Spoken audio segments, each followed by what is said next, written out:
Hi, a happy hoarder, and I'm here to wish you a happy Halloween.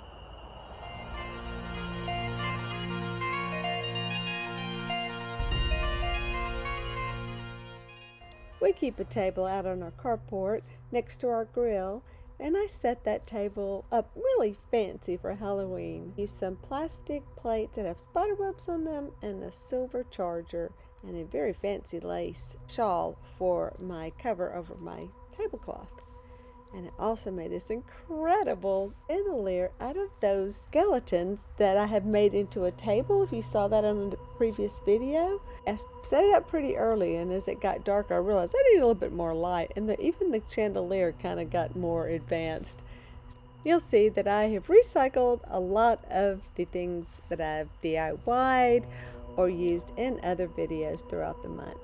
You see how I kind of put it all together in a new way. I'll let you watch the rest of the video to some creepy little music, and I hope you're having a great Halloween.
Thank you for watching, and please hit that like button and subscribe if you haven't, and hit that notification button because sometimes I make pretty good videos. Bye!